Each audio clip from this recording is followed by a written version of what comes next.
And now chapter 17 of the Antya Leela, the bodily transformations of Lord Sri Chaitanya Mahaprabhu. Sri Krishna Chaitanya Prabhu Nityananda Shri Advaita Gadadhar Srivasati Gaurabhakta.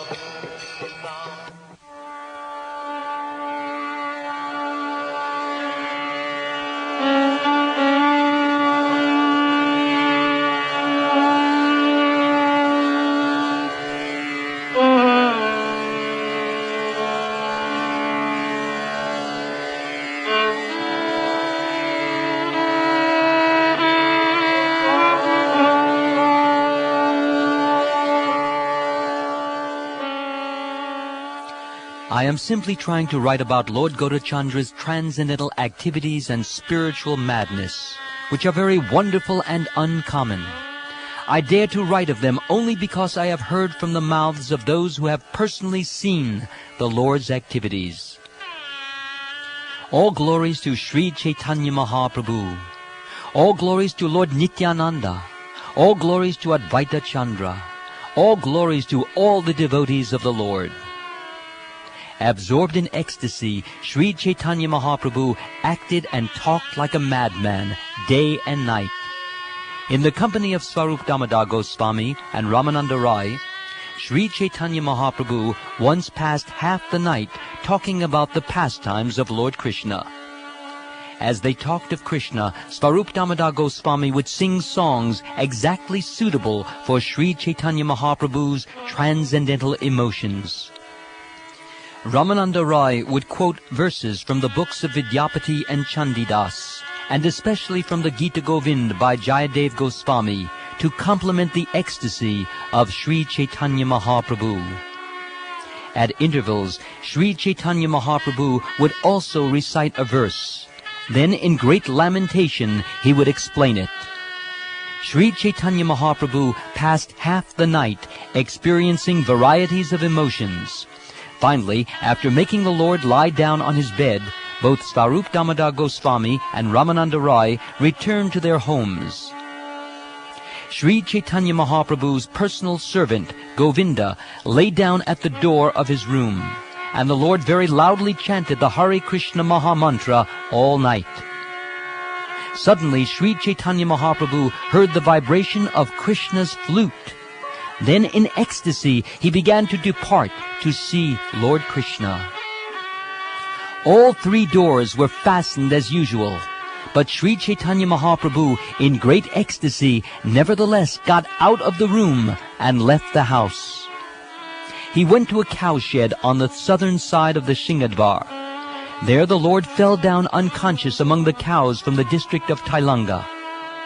Meanwhile, not hearing any sounds from Sri Chaitanya Mahaprabhu, Govinda immediately sent for Swarup Damodar and opened the doors.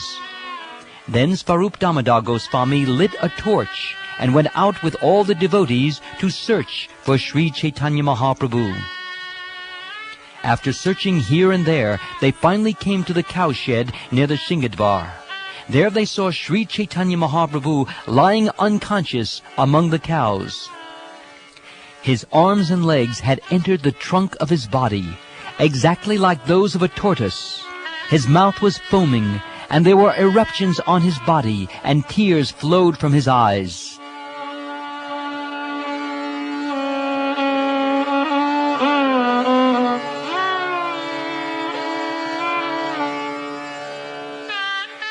As the Lord lay there unconscious, his body resembled a large pumpkin.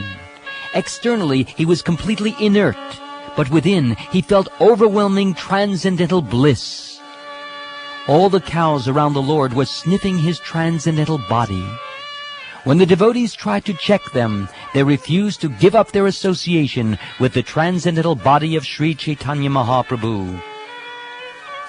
The devotees tried to rouse the Lord by various means, but his consciousness did not return. Therefore they all lifted him and brought him back home. All the devotees began to chant the Hare Krishna mantra very loudly, and after a considerable time, Sri Chaitanya Mahaprabhu regained consciousness. When he regained consciousness, his arms and legs came out of his body, and his whole body returned to normal. Sri Chaitanya Mahaprabhu stood up and then sat down again. Looking here and there, he inquired from Swarup Damodar, "Where have you brought me?" After hearing the vibration of a flute, I went to Vrindavan.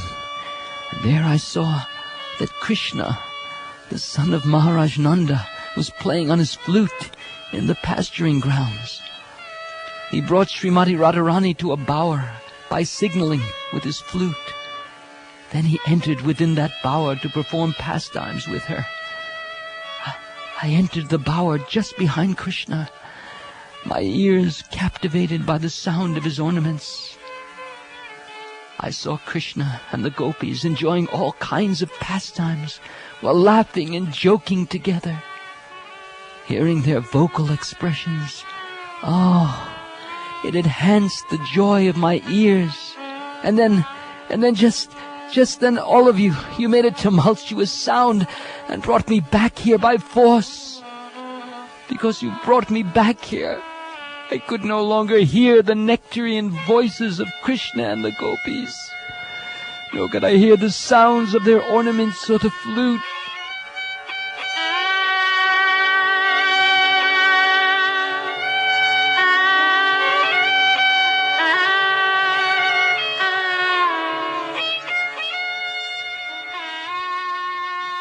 In great ecstasy, Sri Chaitanya Mahaprabhu said to Swarup Damodar in a faltering voice, "My ears, my ears are dying of thirst. Please recite something to quench this thirst. Let me hear it, let me hear it." Understanding the ecstatic emotions of Sri Chaitanya Mahaprabhu, Swarup Damodar in a sweet voice recited the following verse from Srimad Bhagavatam. "My dear Lord Krishna, where is that woman within the three worlds who cannot be captivated by the rhythms of the sweet songs coming from your wonderful flute? Who cannot fall down from the path of chastity in this way? Your beauty is most sublime within the three worlds. Upon seeing your beauty, even cows, birds, animals, and trees in the forest are stunned in jubilation." Upon hearing this verse, Sri Chaitanya Mahaprabhu, overwhelmed with the ecstasy of the gopis, began to explain it. He said, The gopis, they entered the arena of the Ras dance in ecstasy. But after hearing Krishna's words of negligence and detachment, they understood that he was going to renounce them. Thus they began to chastise him in anger. They said, "Oh, dear lover, please answer just one question. Who among all the youthful women within this universe is not attracted by the sound of your flute? When you play your flute, it acts like a messenger in the form of a yogini, perfect in the art of chanting mantras. This messenger enchants all the women in the universe and attracts them to you. Then she increases their great anxiety and induces them to give up the regulative principles of obeying superiors. Finally, she forcibly brings them to you to surrender in amorous love. The vibration of your flute, accompanied by your glance, which pierces us forcibly with the arrows of lust, induces us to ignore the regulative principles of religious life. Thus we become excited by lusty desires and come to you, giving up all shame and fear. But now you're angry with us. You are finding fault with our violating religious principles and leaving our homes and husbands. And as you instruct us about religious principles, we become helpless. We know that this is all a well-planned trick. You know how to make jokes that cause the complete annihilation of women, but we can understand that your real mind, words, and behavior, we know they're different. Therefore, please give up all these clever tricks.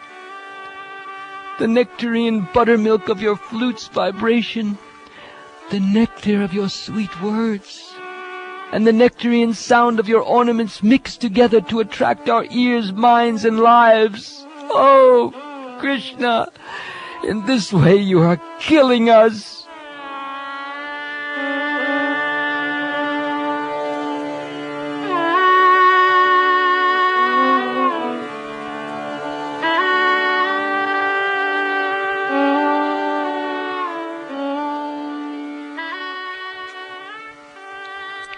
Sri Chaitanya Mahaprabhu spoke these words in a mood of anger as he floated on waves of ecstatic love. Merged in an ocean of anxiety, he recited a verse spoken by Srimati Radharani expressing the same emotions. Then he personally explained the verse and thus tasted the sweetness of Krishna. He continued, "My dear friend, the Supreme Personality of Godhead, Krishna, has a voice as deep as a cloud resounding in the sky. With the tinkling of his ornaments, he attracts the ears of the gopis, and with the sound of his flute, he attracts even the goddess of fortune and other beautiful women. The personality of Godhead known as Madan Mohan, whose joking words carry many indications and deep meanings, is increasing the lusty desires of my ears. Krishna's deep voice is more resonant than newly arrived clouds, and his sweet song defeats even the sweet voice of the cuckoo. Indeed, his song, it is so sweet that even one particle of its sound can inundate the entire world. If such a particle enters one's ear, one is immediately bereft of all other types of hearing. My dear friend, please tell me what to do. My ears have been plundered by the qualities of Krishna's sound. Now, however, I cannot hear his transcendental sound, and I am almost dead for want of it. The tinkling of Krishna's ankle bells surpasses the songs of even the swan and crane, and the sound of his bangles puts the singing of the chatak bird to shame. Having allowed these sounds to enter the ears even once, one cannot tolerate hearing anything else. Krishna's speech, his speech, it is far sweeter than nectar. Each of his jubilant words is full of meaning, and when his speech mixes with his smile, which is like camphor, the resultant sound and the deep meaning of Krishna's words, they create various transcendental mellows. One particle of that transcendental blissful nectar is the life and soul of the ear, which is like a chakora bird that lives in hope of tasting that nectar. Sometimes, by good fortune, the bird can taste it, but at other times he unfortunately cannot, and therefore almost dies of thirst. The transcendental vibration of Krishna's flute disturbs the hearts of women all over the world, even if they hear it only once. Thus their fastened belts become loose, and these women become the unpaid maidservants of Krishna. Indeed, they run toward Krishna exactly like madwomen. When she hears the vibration of Krishna's flute, even the goddess of fortune comes to him, greatly hoping for his association, but nevertheless, she does not get it. When the waves of thirst for his association increase, she performs austerities, but still she cannot meet him. Only the most fortunate can hear these four nectarine sounds: Krishna's words, the tinkling of his ankle bells and bangles, his voice, and the vibration of his flute.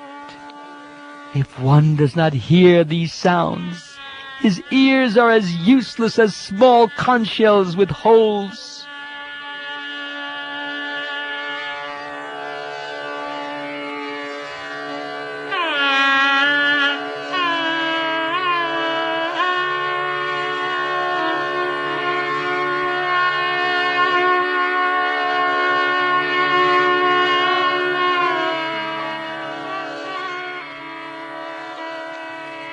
While Sri Chaitanya Mahaprabhu lamented in this way, agitation and ecstasy awoke in his mind, and he became very restless.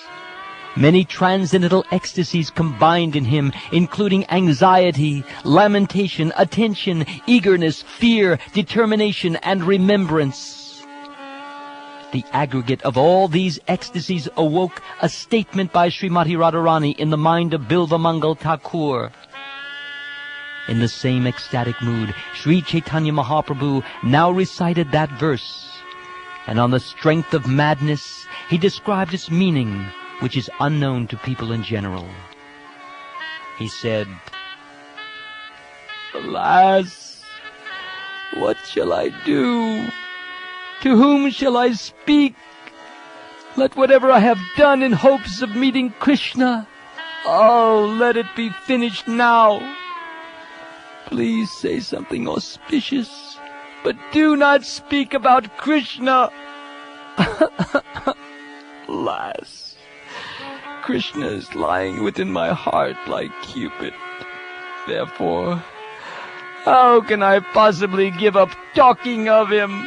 I cannot forget Krishna, whose smile is sweeter than sweetness itself, and who gives pleasure to my mind and ears. Alas, my great thirst for Krishna is increasing moment by moment.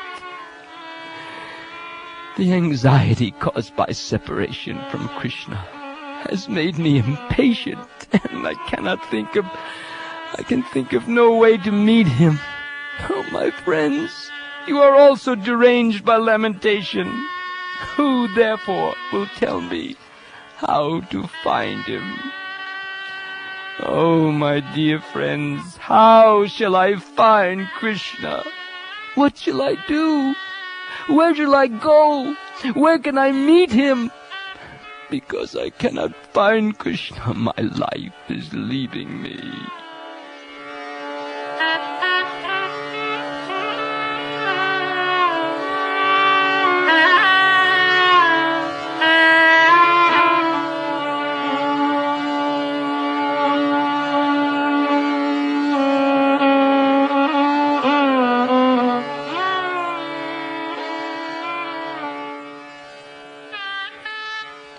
Suddenly, Sri Chaitanya Mahaprabhu became calm and considered his state of mind. He remembered the words of Pingala, and this aroused an ecstasy that moved him to speak. Thus he explained the meaning of the verse. He said, "If I give up hope of meeting Krishna, I shall then be happy. Therefore, let us stop this most inglorious discussion of Krishna. It would be better for us to talk of glorious topics and forget him." While speaking in this way, Srimati Radharani suddenly remembered Krishna. Indeed, he appeared within her heart. Greatly astonished, she told her friends, "The person I want to forget, he's lying in my heart." Srimati Radharani's ecstasy also made her think of Krishna as Cupid, and this understanding frightened her. She said, "This Cupid who has conquered the whole world, he has entered my heart, and he is my greatest enemy, for he does not allow me to forget him." Then great eagerness conquered all the other soldiers of ecstasy, and an uncontrollable desire arose in the kingdom of Srimati Radharani's mind. Greatly unhappy, she then chastised her own mind. "If I do not think of Krishna, my impoverished mind will die within a moment like a fish out of water. But when I see Krishna's sweetly smiling face, my mind and eyes are so pleased that my desire for him redoubles. Alas, where is Krishna, the treasure of my life? Where is the lotus-eyed one? Alas, where is the divine ocean of all transcendental qualities? Alas, where is the beautiful blackish youth dressed in yellow garments? Alas, where is the hero of the Ras dance. Where shall I go? Where can I find you? Please tell me, and I shall go there. Speaking in this way, Sri Chaitanya Mahaprabhu began running. Swarup Damodar Goswami, however, stood up, caught him, and took him on his lap. Then Swarup Damodar brought him back to his place and made him sit down.